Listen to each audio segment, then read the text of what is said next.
Well, hello, my friends. Are you ready for some more scary stories? This is Ghost Stories Told from the South, and I'm your host, Stephen LeBooth. I've got a lot of Christmas scary stories to tell you. Hope I don't make you pee the bed tonight. Well, hope everybody's been having a great week. Hope everybody's been having a great holiday season or Christmas season or whatever you want to call it right now. But I'm going to throw a little scary stuff in the Christmas like I've been doing. I'm going to finish up with the Christmas scary stories today, myths and legends, stuff like that. But before I get to that, I'm going to just ask everybody how you doing. Hope you're having a great week. Like I said, hope everything's going great for you. Hope you've been watching some scary movies or just watching some scary stuff or just watching ghost stuff or something. Or listening to me. Yeah. Well, speaking of that, sorry about that. I had to stop. My studio dogs were being jerks and getting into stuff, so I had to smack them around. I'm just kidding. But yeah, hope everybody's been having a great week at work and everything. By the way, just want to say thank you to everybody for the downloads, the likes, the subscribe buttons you keep hitting, the 5-star reviews. You guys are cool. You're awesome. I'm glad you're listening. And just want to say thanks to all the fans and people that listen to me. Thank you. Thank you so much. I guess we'll get started. Our first story is Krampus. You cannot have a spooky Christmas list without Krampus. This guy is Saint Nicholas's evil twin with horns, hoofs, and mohawk tongue thing. Most people think this guy lives in Germany, but he's also in Australia, the Czech Republic, Hungary, Slovenia, and northern Italy. So this dude gets around. While St. Nicholas focuses on good children, Krampus decides his attention. Krampus directs his attention to the less good to shoed kids. Tamer vision of Krampus have him doing nothing more than scaring kids, give them lumps of coal, while their friends get candy from Saint Nicholas. Sometimes he whips them into shape with a branch. Ooh, he actually whips their ass. The more hardcore version has him with a sack or a basket to kidnap children, depending on who's telling the story. Krampus either eats them, drowns them, or sends them straight to hell. Those Europeans are pretty crazy. I mean, could you imagine telling your kids stories like that to make them be good? Well, if you're not good, St. Nicholas won't come. Krampus will come and eat your fucking head off. I mean, come on. Could you imagine telling your kids shit like this? Wow. Okay. Number 7. Our next story is The Wild Hunt. When the winter winds blow and the Yule fires are lit, it is best to stay indoors, safely shut away from the dark paths and the wild heaths. In the wild heaths. That don't make any sense. Those who wander out by themselves during the Yule nights may hear sudden rustling through the tops of the trees, a rustling that may be a wind through the rest of the woods is still. So basically, you're chilling in the woods at late at night, and the top of the tree branches are moving, but only where you are. Hmm. But then the barking of dogs fills the air, and the host of wild souls sweeps down, fire flashing from their eyes of black hounds and the hooves of black horses. Kadolf Hengen Gudenrasen, he was Mountain Thunder. Hmm. Okay. This one takes multiple forms all across Europe. Vikings thought it was led by Odin. Southern Europeans believe it was a crazy witch lady who babysit dead kids. Uh-huh. How nice. Very nice of her. Creepy as hell, but very nice. Early Christian lures said it was the host of dead sinners and evildoers taking a vacancy from hell.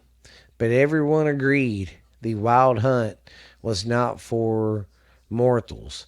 To see in person was a very bad omen, like someone you love is dying this year, or you're failing all of your finals, or just bad luck.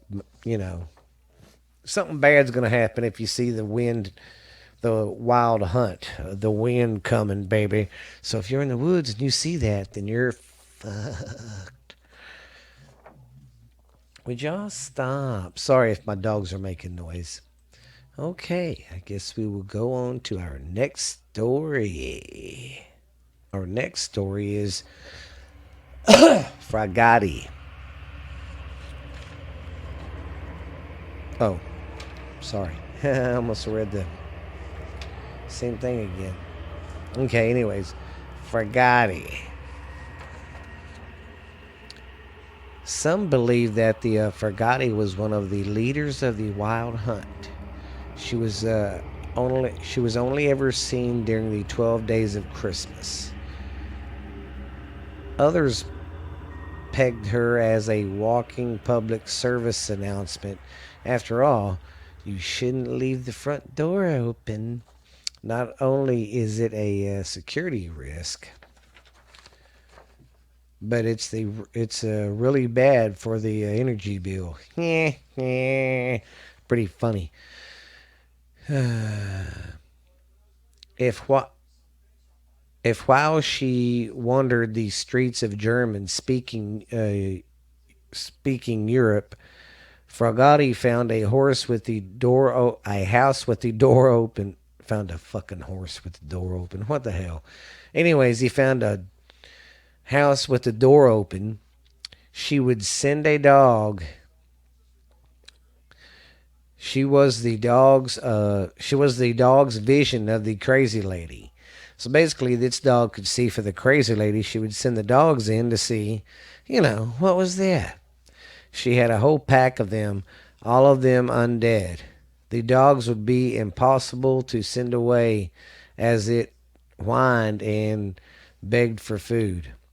If the homeowners were jerks and decided to kill the dog, the body would turn to stone and the phenom would come back. It brought bad luck for the rest of the year. A lot of superstitions with this stuff. It's freaking crazy. Okay, already read that one. Ooh, let's see what this one is. This one's called The Girther. Based on the episode Seasons of Belief from Tales from the Dark Side. The Greether is a monster who lives in the North Pole, probably just down the street from Santa Claus. I knew he was crooked.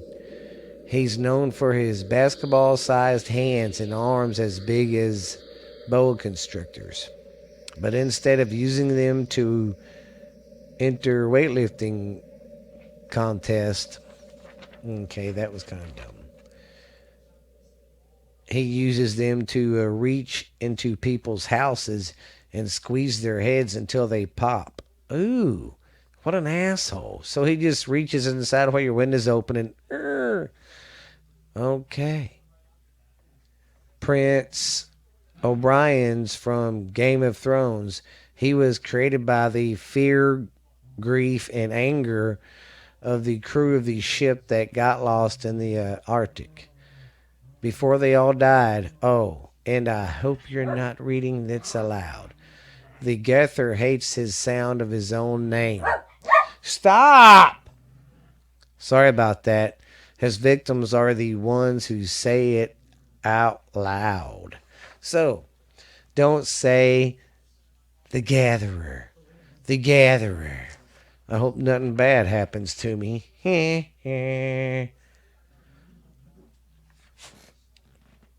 Okay, I'm sorry about them interruptions, guys. It won't happen anymore.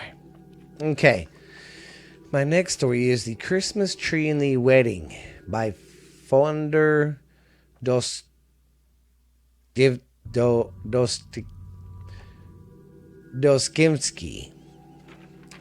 Sorry if I butchered that, but it's Dostoevsky, something like that. Anyways, this one was written in 1848 in Russia.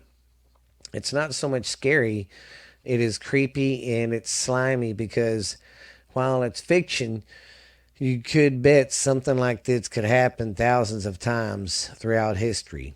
It takes place at a Christmas party where the narrator is getting bored of watching the children play with their new toys, and one of them is the host's daughter, an 11-year-old who already has a very handsome Dory. I don't know what that is. She's playing with a boy around her age. The governor's son, the lowest on the social scale, in comes a man. Then in comes a man at least twice her age who wants that Dory. Remember, she's 11. And he starts flirting with her, kissing her on the forehead, and overall just being a creep. But she prefers to hang out with the other kid.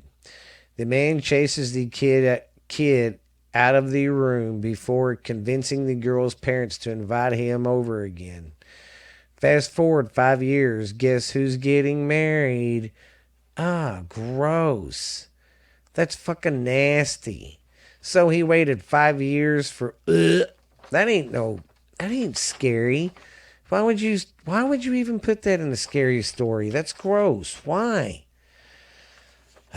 Okay, I know this one ain't gonna be like that.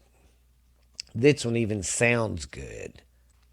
Okay, this one's called The Kid Bag by Allergon by anyways, the cat bag by Blackwood. A defense attorney's secretary, Johnson decided to head to the Alps for the holidays. He asked his boss to borrow a cat bag for the trip, and the boss promises to have it sent to him that night. Earlier that day, the attorney had gotten a vicious murder, a not guilty verdict by pleading insanity. Nobody's really happy with the verdict, not even the attorney. Everyone believes he deserves to be hung, but however, it's not like it will come back to bite them in the butt or anything.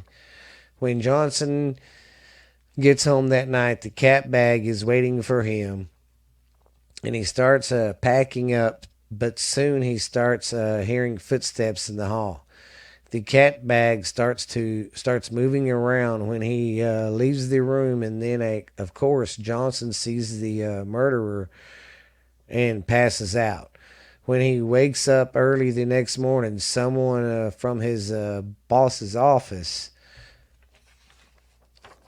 comes back with another cat bag, explaining that there was a mix-up. Johnson has the bag from the murder case, and the one killer had used to hold his victim's body parts. Oh, and that killer why he committed suicide last night? Well, do you ask why? So, this guy was apparently, I guess a cat bag is something to pack for, like we call a suitcase now. Anyways, he asked us both to borrow one. There was one at the house when he got there. So he figured it was him. No, it was this guy that got off of murder for pleading insanity, and he got out and committed another murder. That's crazy. Yeah, there was body parts in the freaking bag that he was loading up for his trip. And as he passed out when he seen the killer, so when he woke up and came to that morning, I guess the killer and stuff was gone. And he's like, but there was a bag here. That's fucking creepy. That would really scare my banyunas. Really, really bad. I'm just going to check something really quickie. Okay. Ta-da. Okay. Second story. I don't know why I'm counting backwards. Anyways, Christmas is Coming by Gina L. Grande. Published in the Apex magazine in 2015. The next one is just 250 words of pure creepiness. Each year oh, gross. Okay. Each year I watch you sleep. I like that you are still and breathing and quiet, and it's a game to keep you that way.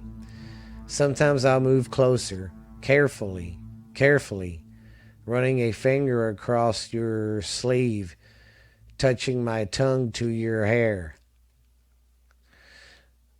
letting my beard brush your forehead. Oh my God. If I can, I think you are, or here, if I, if I think you won't wake, I'll open a drawer, I'll press a thumb into the contents and smile that you will wear my touch. Oh, gross. So he's touching her panties while he's, oh, wow. Well, it don't say if this is a male or female, so you don't know. Oh, God.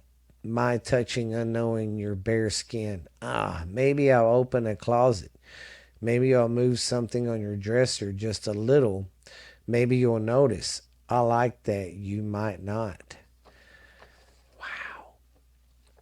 The cookies I will eat because why not? I'll think about you slumbering in the other room and lick the crumbs from my fingers. Oh God. I hold the plate on my lap, let it rest there. Eventually, I'll fill your stocking. Each gift I'll handle carefully, tenderly, before slipping it inside. I'll picture you in the morning finding what finding what I've left, and sometimes I'll have to pause and catch my breath. I think about this time last year and the year before. Each year is better than the last. Before I leave, I will take one last look at you. I might whisper to you. I might lean closer to your face and breathe hot into your ear. Merry Christmas. See you next year. Ho, ho, ho. I'm sorry. That one's freaking creepy. And it's basically the Santa Claus. God, why would you do that? That story was wrong too, just like that other one. I'm sorry, guys. Maybe I should have read these through, but I don't do that because I like being surprised as you guys are. Wow, that one's kooky. Okay. This one is called The Turn of the Screw by Henry James. It's the turn of the screw, Letty Cakes. Published in 1898, the story doesn't take place during the holidays, but it was a popular one told during the Yuletide. I hate it when they do that. During the Yuletide. It's told from the point of view of an unnamed governess freshly hired to look after two kids, Miles and Flora, while their uncle is away. She barely sets foot on their property before she starts seeing ghosts. Most people keep would keep job searching, but not this woman. She has a stubbornness issues. She asked the maid, Mrs. Gross, about the ghost. Mrs. Gross tells her they are former employees, Peter, Quint, and Miss Jewel. Once the ghost started getting in the house, the governors decided it's time to call for help. But before she can send a letter to her boss, it gets stolen. The governess suspects that the kids can see the ghost too, but they do not talk about it, not until Flora mysteriously falls ill. Mrs. Gross rushes her off the estate to see a doctor, leaving the governess alone with Miles. Miles was the one who stole the letter. He sums up the ghost of Peter Quint, and then the governess looks into the widow to see in the window to see him. She instantaneously dies of fright. Oh my God, that's fucked up. And them kids help do it. Them little shits. That's what's wrong with kids these days. No respect for the right. No, I'm just kidding. But that's crazy, man. Jesus. Well, guys, that's all of my stories. I guess next year I'll save them instead of doing them all through Christmas or the month of December. I'll save them all for the Christmas special. I don't know. What do you say, laddie cakes? But I hope y'all enjoyed them. That's some creepy shit. I hope y'all remembered some of the past ones I did. That one about the daughter getting chopped up and used for the Christmas ornaments. That was pretty gross, and yeah, that one really got to me. I've never decorated another Christmas tree again. But yeah, I told some good ones. But you guys have a great holiday, and I hope you're gonna have fun wherever you're at. And hey, even though it's fucking Christmas, tell a scary story when you're sitting around with everybody. Be like, hey, you want to hear some creepy Santa stories? I mean, or anything. So, yeah, man, keep it creepy.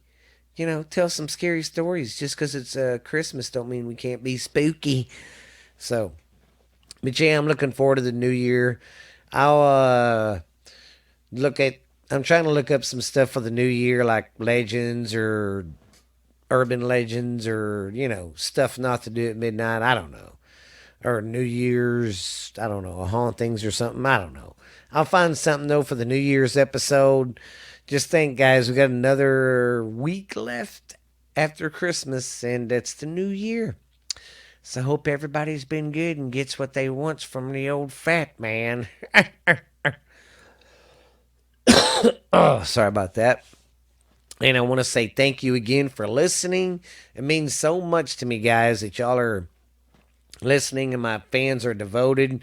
My numbers are growing in every country. So, yeah, it's pretty amazing. And I want to thank you guys for the ride. I'm going to keep doing this, though, because I owe it to you fans, since I got a good fan base now. Just want to say thanks, guys. And who knows, maybe my popularity might build up a little bit, and we might do some meet and greets or something, or I don't know. But you guys remember now, I do have an email, ghost stories told from the south at gmail.com. So write me an email, send me something in. You can get a hold of me on Facebook. So yeah. And don't forget, it's a podcast, Ghost Stories Told from the South, can be heard from Spotify, iHeart, iTunes. We're everywhere, guys. Everywhere around the world. So I just want to say thanks to all you guys. You guys are great. And I hope you don't get too scared tonight thinking about the Santa Claus that might come get your nose. I don't know why I said that. That's kind of stupid. But anyways, you guys be good, be real. This has been Stephen LeBooth from Ghost Stories Told from the South. I'm your host for the evening. All right, guys. You good? You guys be good. We will holler at you cool cats later, man. Bye.